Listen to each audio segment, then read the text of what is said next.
This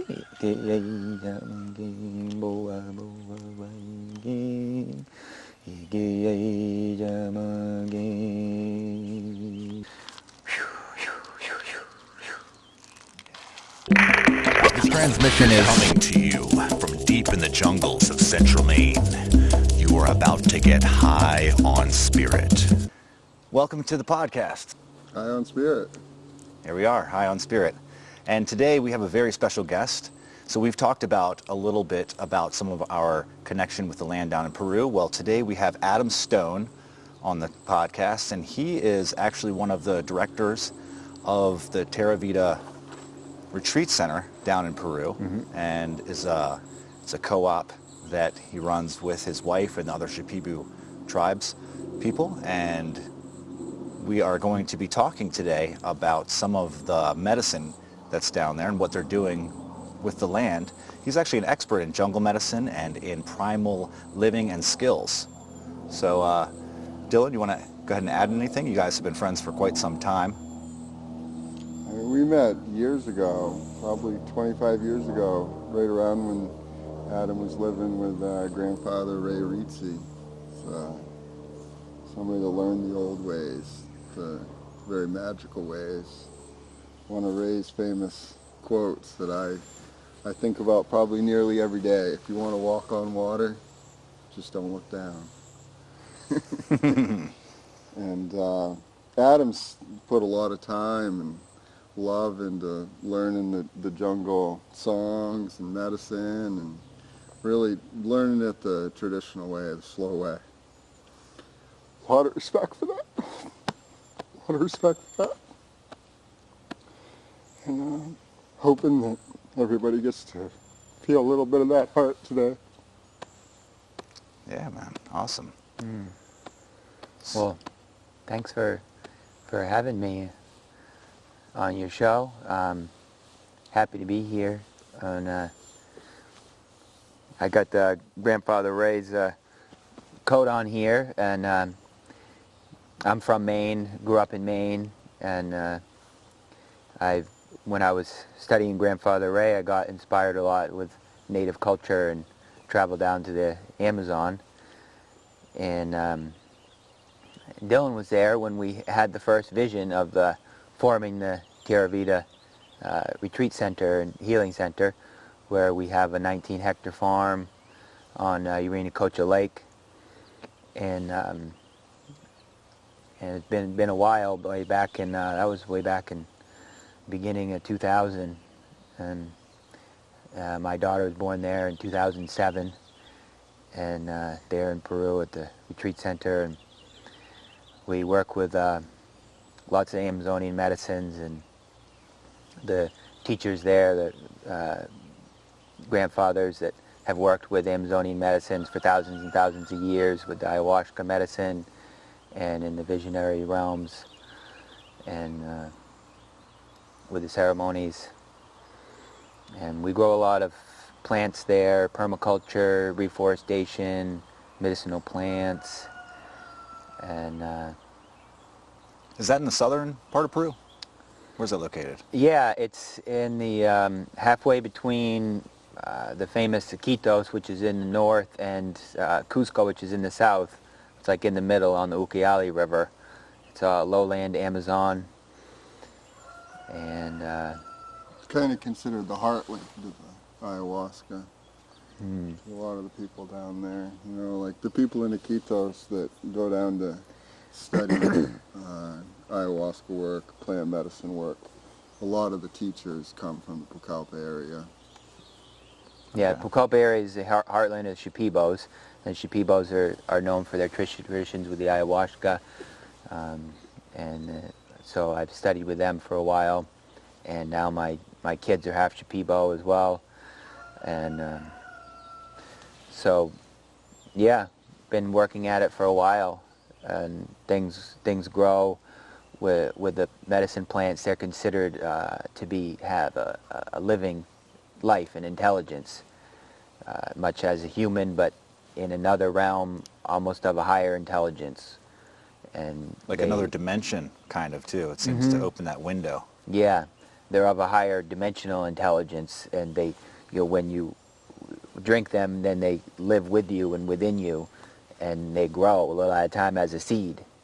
So it's like you take it within you, and that seed grows, and it takes time for any plant to grow, and through the time, the plant grows within you and teaches you many things. That's an important element of working with the medicine in the traditional way. It is something that stays with you. You feel it far after your time of it physically being with you.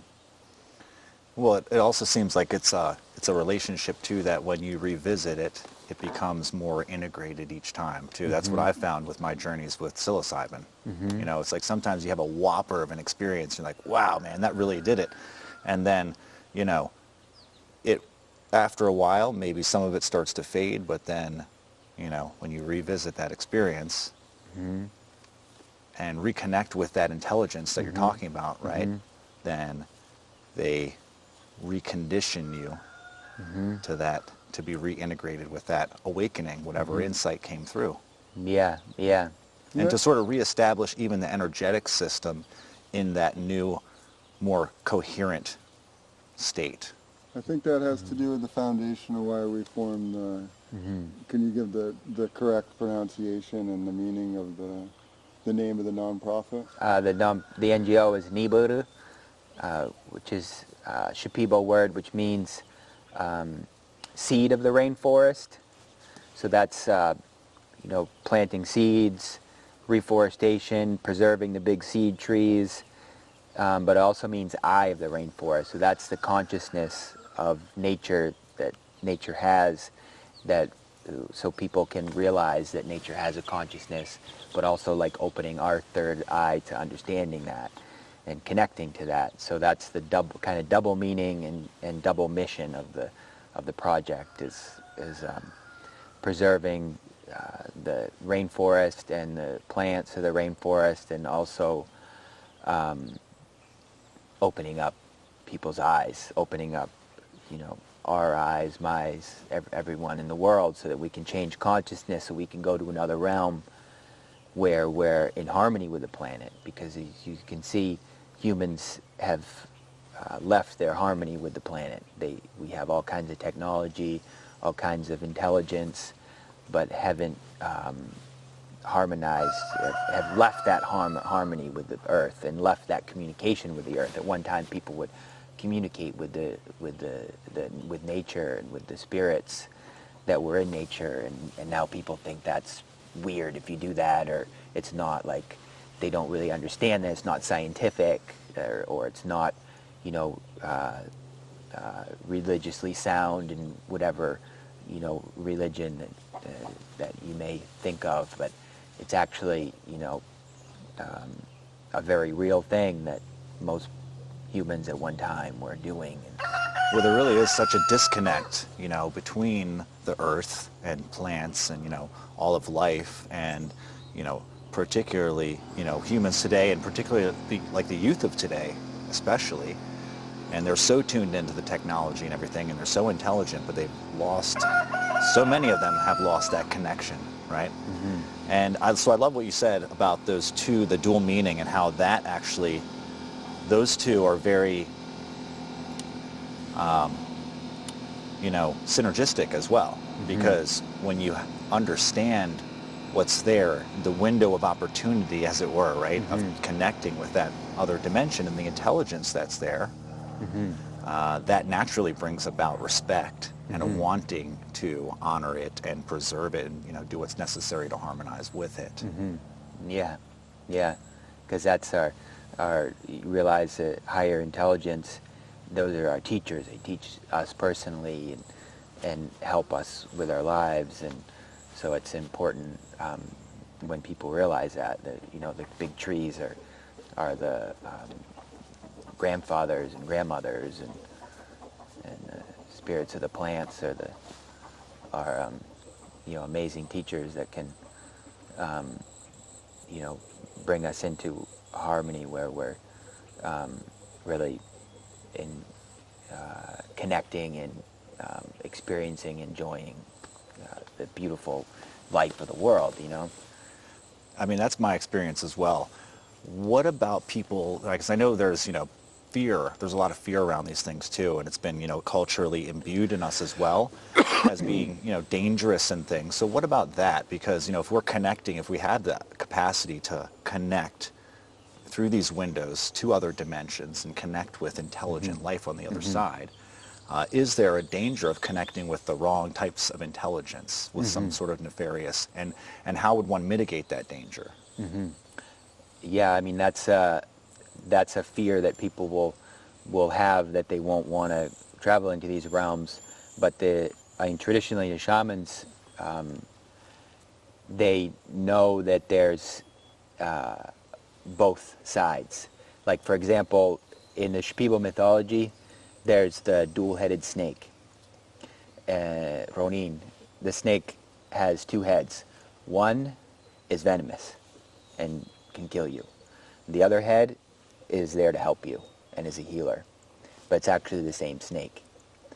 And so we have to know the difference of which head is which, even though it's part of the same organism, which I kind of like the mythology. It's different than, where maybe we have in Christian mythology, where you have the good and evil, And they're verses. They're eternally separate, and they're eternally in a battle.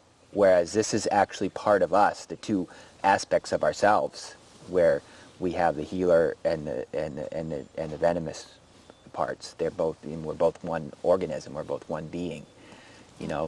So to me, I kind of liked that mythology. And it doesn't say that everything's all butterflies, and it isn't. When a shaman goes in, traditionally, that's not, what you would call recreational. They would go in, maybe someone was sick and going to die, and they'd be drinking medicine, tripping right, in front of someone who's sick. You're going to see some bad spirits, but that's the realm the shaman goes in order to confront those, and not with one's own power, but with the power of the spirits of the plants come in to be able to battle with those diseases, and come out the other side and clean them out, and clean out the patient, clean out the person, and remove these demons, as you would call them, Right. or diseases. Many times in visions, you maybe will see this awful demon. It actually maybe is what a parasite looks on a microscopic level. Maybe you're seeing Giardia. It looks like a stingray with a tail that is taking you underwater. You might see that, and it might be actually what it looks like microscopically. Yes, and devouring you. Yeah. And things. So these things, they're very real, and each plant also has its spirit, that sometimes they're very beautiful, and sometimes the spirit of the plant is like a guardian and can be kind of look a little scary as well. And so, but those are the guardians that are going to help you when you're confronting these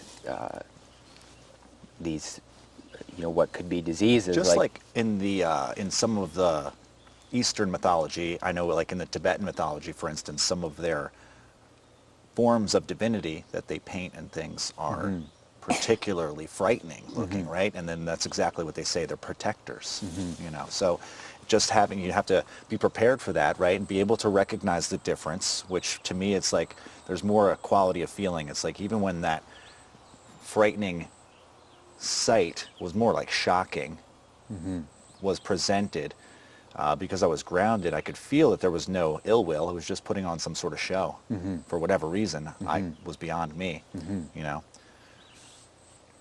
Yeah. And for example, I mean, we're in the time of COVID now. Just to bring that topic in, I was drinking a lot of medicine, and I was in the jungle all throughout COVID. And before COVID, I was drinking a lot of medicines and ceremonies, and the spirit of COVID is an awful demon. Many of the shamans see the demon of COVID, and they will maybe see it even on people as they go by, attached to them like a bunch of wasps or something. But the spirit of the COVID, and they're working with that, constantly cleaning it out. Oh, wow. And treating people who have COVID, not just with, it's important, it's not only with ceremonies, but also with medicinal plants, with steam baths, where you take the plant and you're breathing in the steam from the plant, and you're breathing in your nose and in your whole body. So, I mean, the people have been herbally treating COVID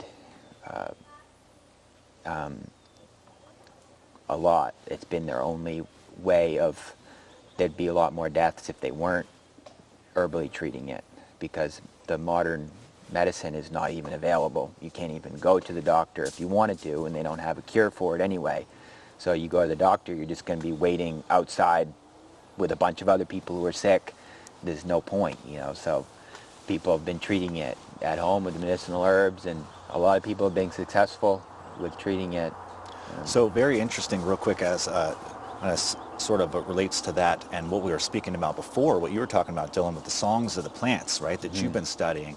One of the things that I have sort of, this capacity that's awakened within me is this ability to sing the song of the soul of anything, right? Just to kind of channel it through and focus on the thing and then sing its song, its resonating sound, you know?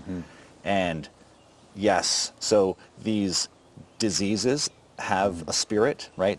Just as the plants have a spirit. And I like what you said about we're relying on the power of the plants to do the work, which is the connection to our earth, right? Which is our connection to Gaia. So she is able to do the work when we connect in this way, instead of relying on our own limited power and, you know, the limited understanding that we have. Yeah, because the plants have a higher understanding of how to deal with it. It's like when trusting, you know, sometimes you won't know which is what's going on, and then you allow it to happen, and then finally you see afterwards, you know, and so it's trusting in the higher intelligence and not in our own egos, in our own powers, because, you know, it's not our power in the end that's going to heal the person. It's a higher power, and the plant medicines, and as one does the dietas and studies, and there's different songs. There's songs that you learn from someone, and then there's songs that come directly from spirit. And songs that come from spirit come directly from the spirit of the plant, come directly from spirit realm, and they move through you. Well, as you were talking about the spirit of disease, you know, I began to focus on that for a moment, and like I can feel its reverberation, kind of its resonance wanting to start, you know, and I could feel like how grotesque of a sound it was going to be, you know, and so, like, I think if we just take a moment and focus on that, and it's like, it's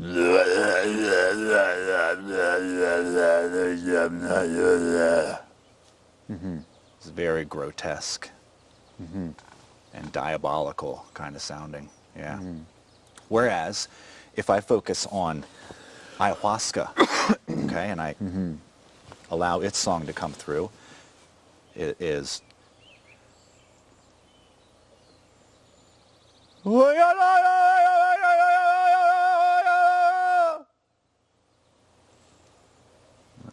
quite a different quality, one that I would much more prefer to align with than the other. Yeah, that's a good point. And when you align with the plants, with the spirits of plants, they bring in such a good energy, like the light, for example, the light of the Nuyurao, with the Shipibo Mawas and the Shipibo culture. The light of the Nuyurao brings such amazing, beautiful light that, and all these plants, they have like such a high vibration, and they bring that light in, you know, so that's important. That's the light that you bring into any darkness and disease, and it just, you know, brings it, and in the end, that's where you want to be, is in the space of beauty and light and love. That's right, timeless. Yeah, and that's where your body will do the best healing. I love that. When you get to that space, then your body is, you know, psychologically more active in healing everything in your body. It activates the autonomic nervous system whenever we collapse time in that way as well. And then, just like you said, when it's running the show, everything tends to flow. Yeah. Yeah. What do you think, Dylan? Yeah, I agree. I mean, I keep thinking about Benji and how he's this old elder in the community, and he's got lots of pre-existing medical conditions. He would definitely fit in that category that should be isolated away from people. But this guy, he worked on people every night, pretty much, throughout the whole COVID. He treated and healed so many people. And it's just amazingly beautiful how when someone has that old connection with the plant like Nuyarao, that is this guardian plant, and the mapacho, the tobacco, and the ayahuasca, that he was able to treat people and never get COVID throughout it, and work on people that were sick throughout the whole way. Yeah. I brought him to be tested for COVID before we had ceremonies, just to make sure. And tell people, he's tested and he came up negative. And I did tell him, I said, you shouldn't have sick people coming in the house where Benji is. But they've been, his family, they've been treating people for COVID. They'll even go to people's houses. They'll even come into the ceremonies. But they have a place in the front and then he's in the back. But I mean, I was definitely worried, but he hasn't gotten COVID. He didn't throughout the whole epidemic. He hasn't gotten it. I mean, he saw the spirit, and he said it was after him and on him, and he burnt it out. He's got some powerful allies, and he took care of it. And I was like, well, you tested negative, so apparently you got rid of it, so but I was definitely concerned about him. But he didn't really get sick throughout the whole epidemic, really. His wife did, and the whole family did. They got sick at one point or another. But then they kept on working, and then working on more patients with COVID. And even the songs and the ceremonies, you can feel the COVID coming in, like the spirit comes in, and maybe it'll try to attack you, and you take it on, and then after the ceremony, gone. I had a lot of stuff with all aches and pains for a while. Kept on coming and wouldn't go away, and I did a dieta with a Chiricsanango, and it took great care of it. So, and Benji's been drinking the Chiricsanango. They're getting fresh Chiric from the village, and so yeah, it's. And so, what's that comprised of? It's a medicinal plant from the Amazon, and it's really good for the nervous system, for cleaning stuff out. Yeah. But Benji was using, he said, vale ser mapachero. He was using mapacho to burn out the COVID, kill it spiritually and physically. And ahusquerero. It's another plant from the jungle. When someone works with a plant, they'll call them, the name of that plant, like mapachero. Someone works with mapacho and heals with mapacho. So right. He used mapacho quite a bit to burn it out.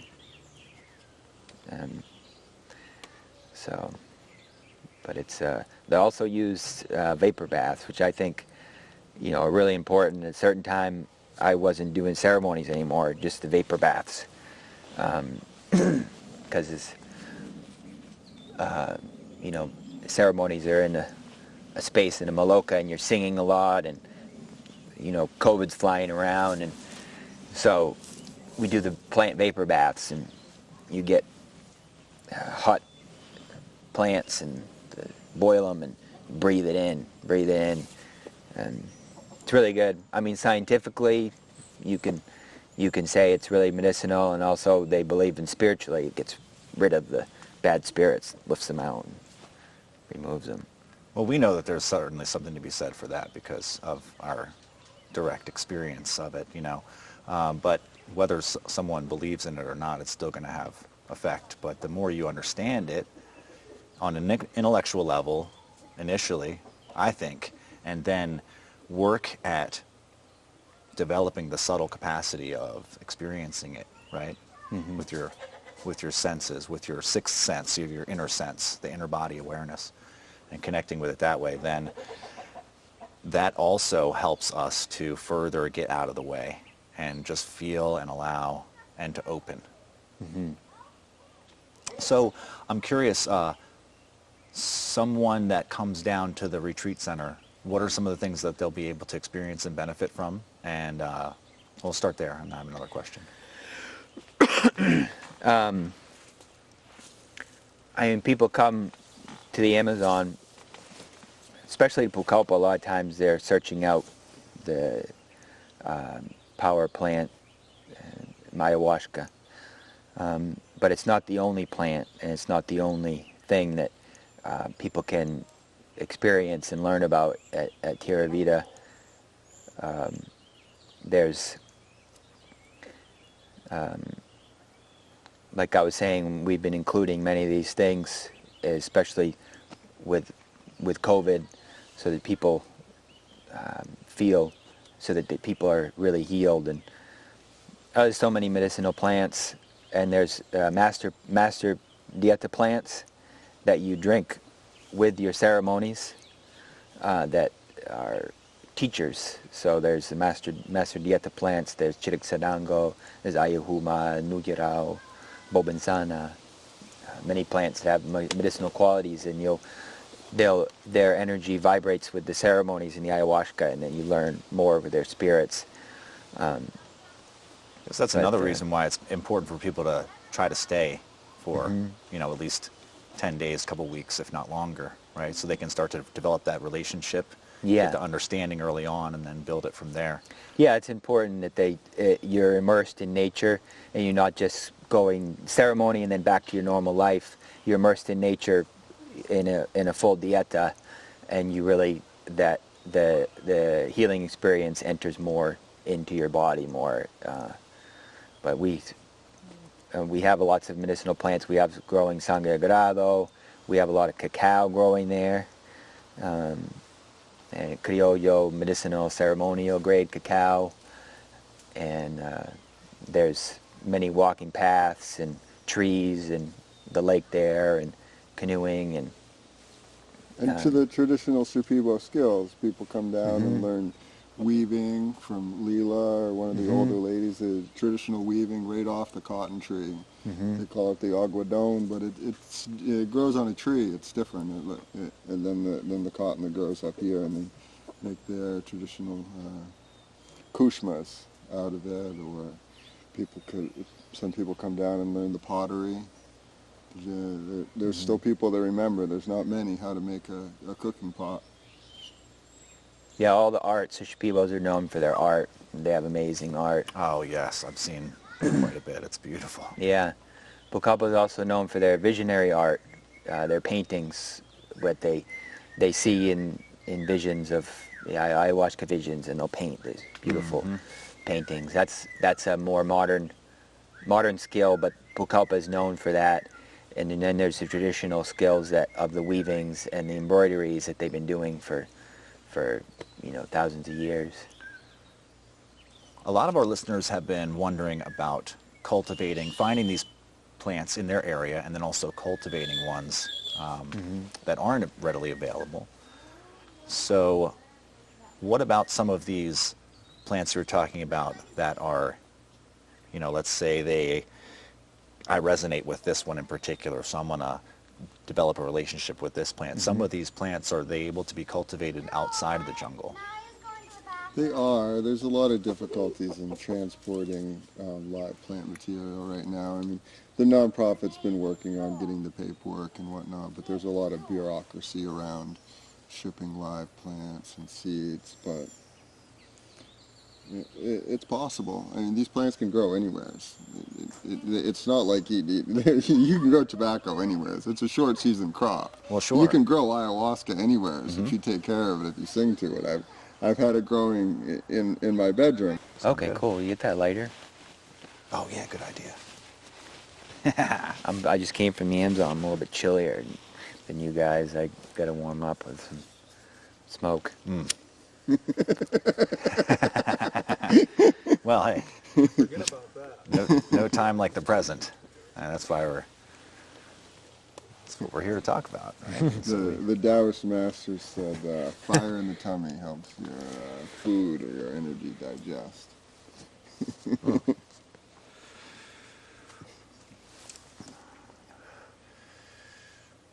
So the landscape is just immensely beautiful, and it's the perfect, escape and background, right, for someone to just completely drop out of that culturescape that they came from, settle in, and prepare themselves for some deep transformative work, and work that can also be better integrated because they are not going to be so quickly drawn immediately back into that identity that they came with. Yeah.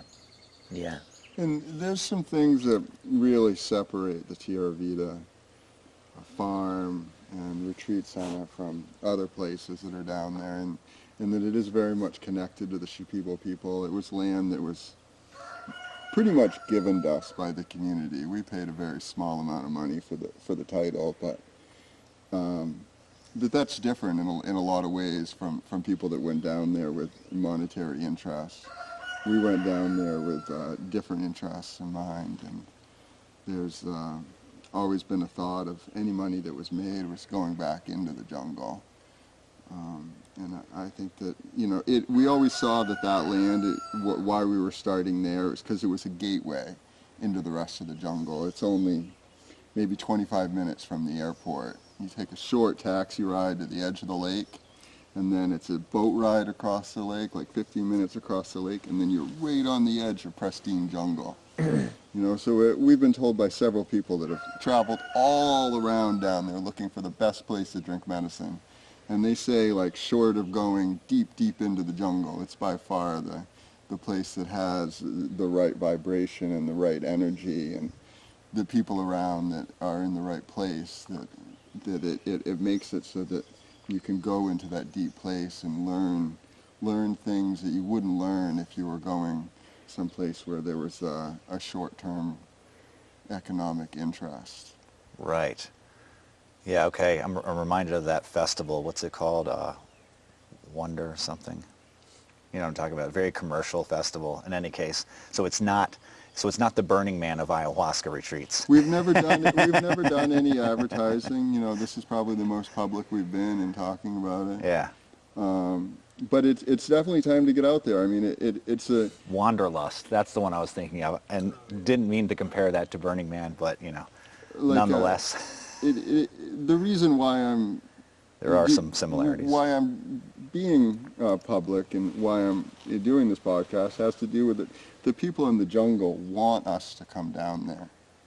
They really want us to come down there. Like, in every village that we traveled to, there was always an elder that remembered the traditional ways, and they'd invite us in, and they'd have a similar vision about how that they wanted to have a retreat center there. They wanted people from the north to come down. They wanted to teach them about the plants, and they saw a healing that was going to spread around the planet.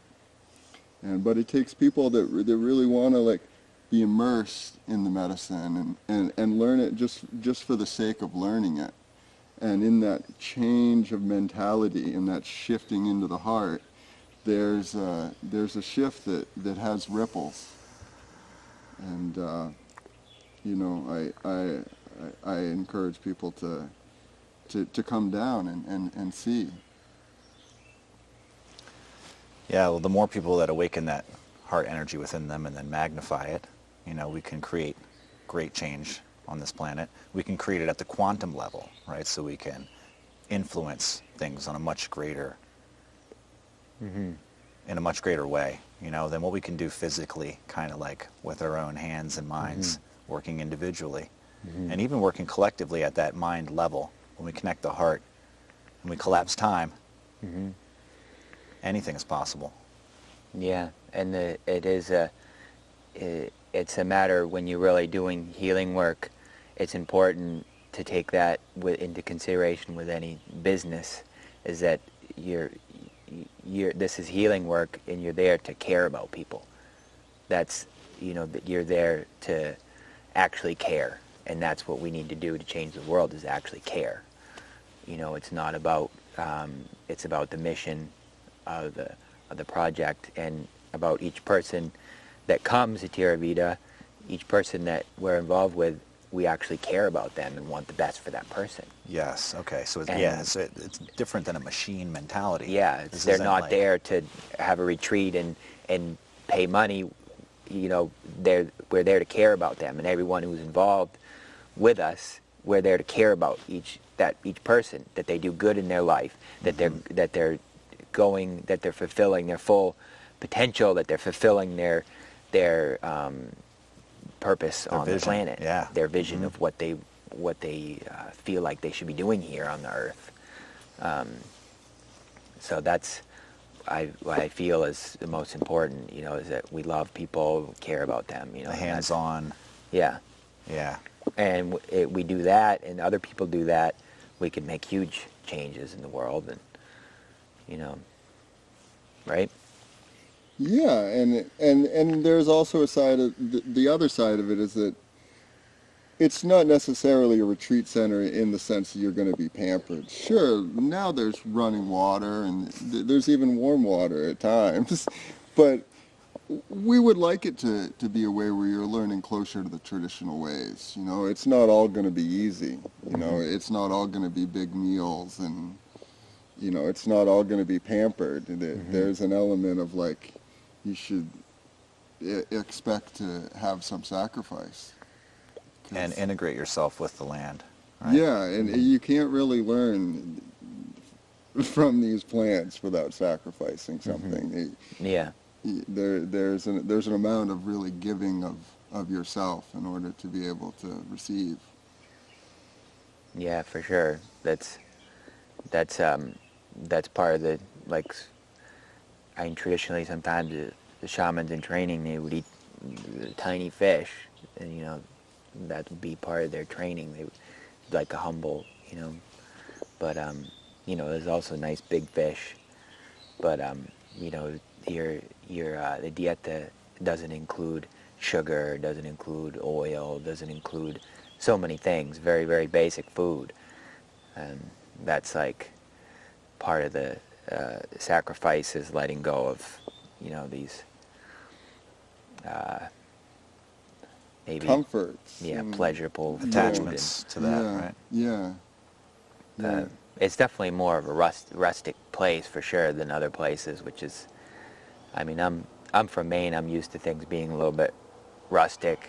I've done a lot of camping, but it's pretty nice now, though. Yeah. Too. It's pretty it's pretty set up. Yeah. It's not like some places though where they're making them really fancy, like retreat centers now. There's some big money coming in making fancy retreat centers, but no,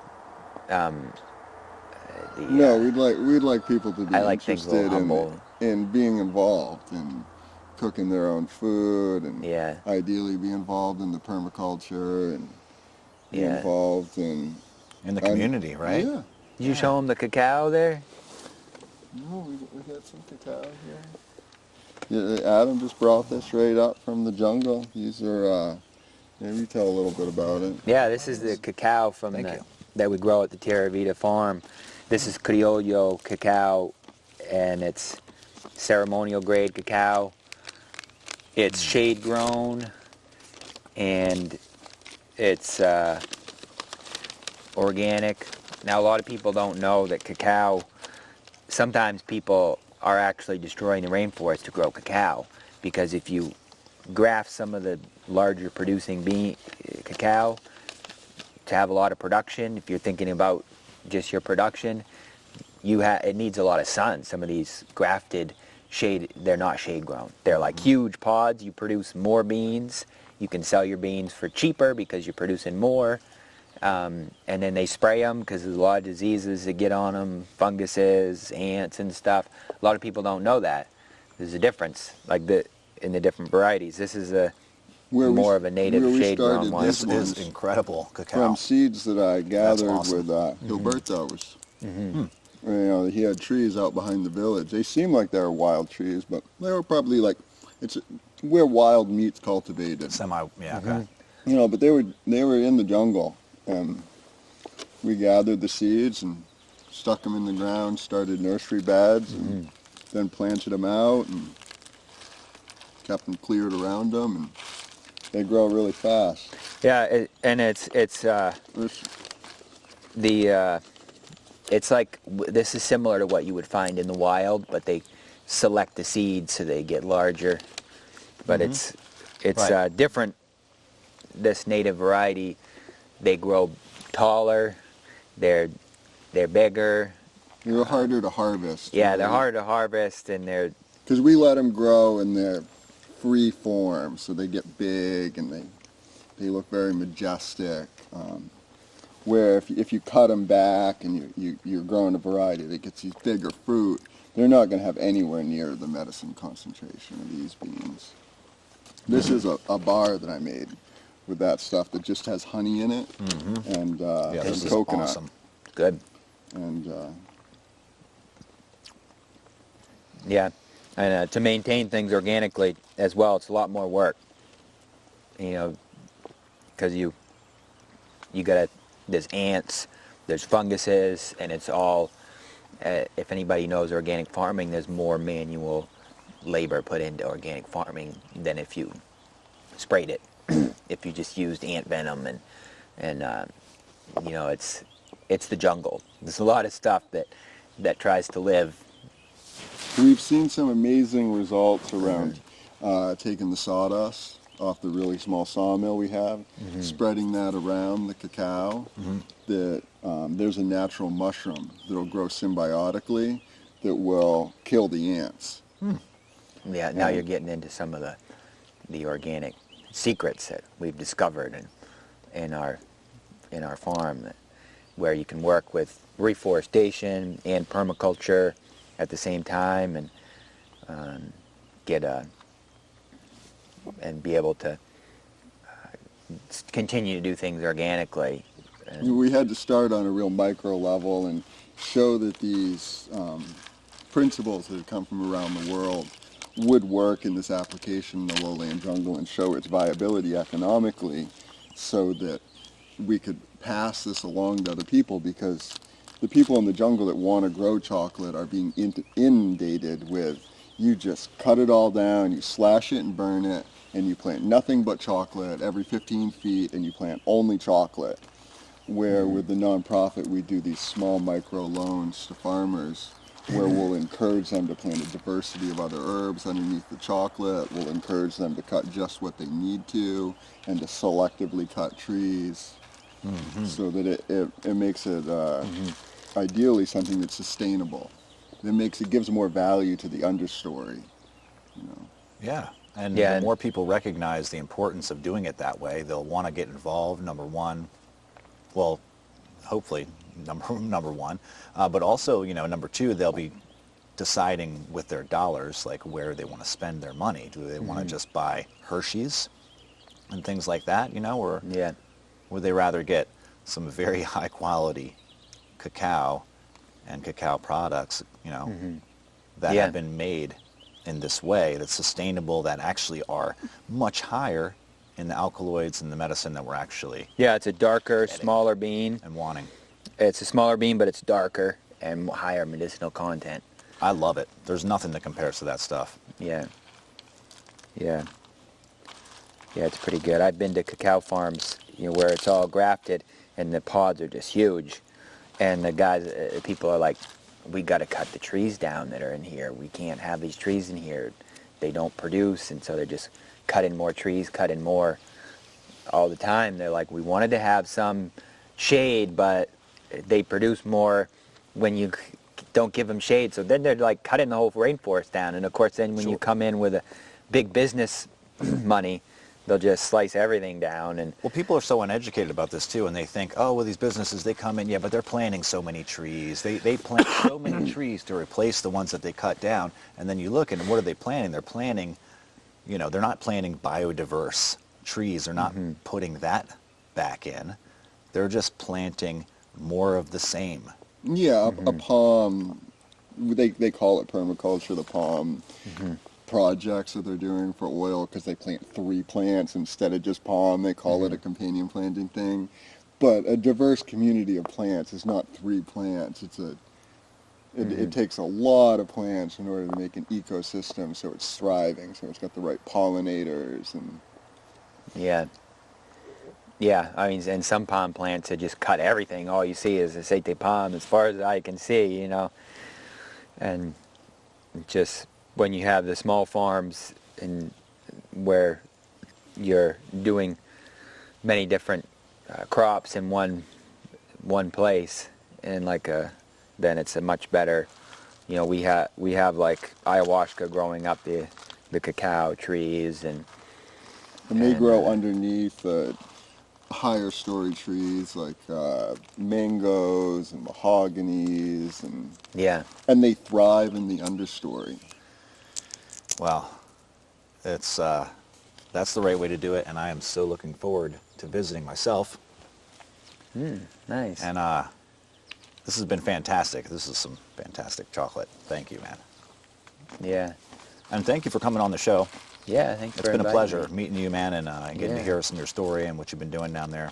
Yeah. And, I'm looking forward to continuing this conversation with you. Yeah. And seeing what we can create together. Yeah. Nice. So we'll put some links if anyone wants to find out more about how they can get involved, donate, or find more about the retreat center and things, how they can contact you. And man, once again, thanks so much. It's been a real pleasure, and I know that a lot of people are going to be very intrigued by the story that you've told today, man. So thank you. Yeah, thanks so much for inviting me, and yeah, there's many more stories we could go on about. So Do you have time to sing a song? Or can you? Yeah, I mean, we have time. what do you want to? Let's see. The icaros are the songs that they use with ayahuasca medicine, call them icaros, and a lot of times they come in from spirit when you drink the medicine, and the medicine kind of works through the person. So sometimes it's a little bit difficult to do on the whim, Spontaneously. but I can try to think of something.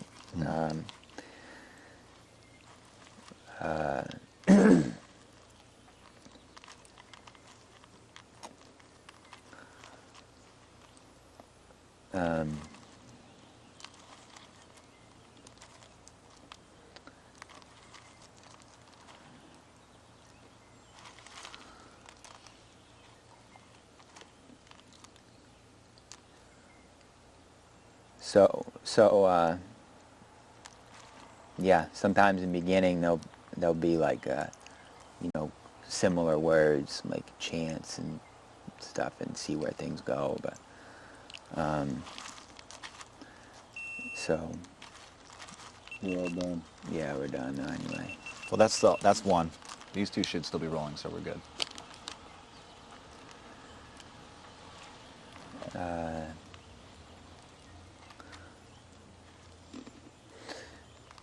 Buntai buntai waingi nigi yamangi buntai buntai waingi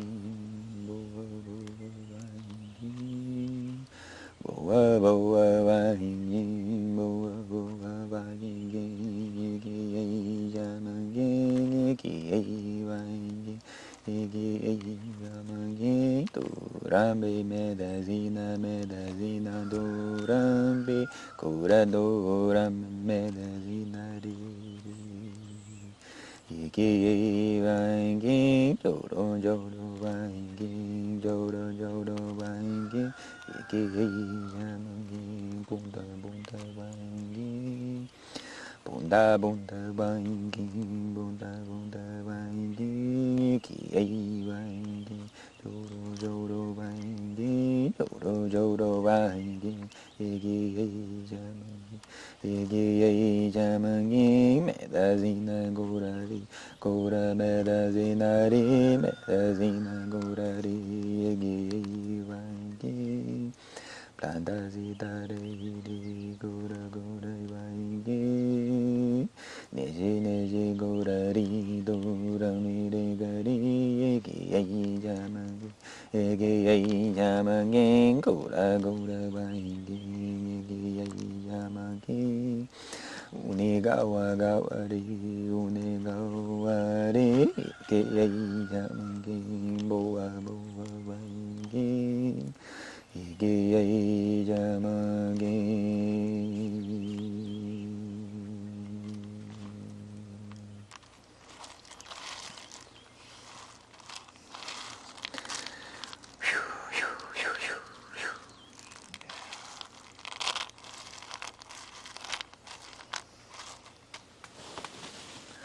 Thank you so much, man. Once again, Adam, that was beautiful. Appreciate that. And thank you, everyone, for listening and watching. Thank you, Dylan. Thank you for as always inviting me.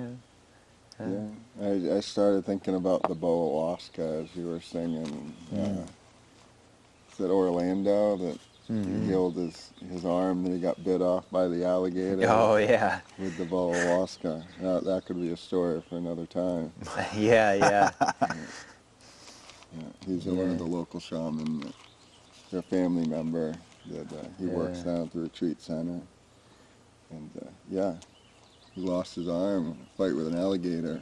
Well, he's still got his arm, but it's all bit up. Yeah. He's got scars on his arms, scars on his face. Tussle with an alligator. I guess probably know him when I see him, I guess. Yeah. But it doesn't slow him down, like his work with the plants. And Yeah. it was part of what really got him into doing the plant work more, right? Yeah, I mean, when you tussle with an alligator, you can tussle with a lot of stuff, I imagine.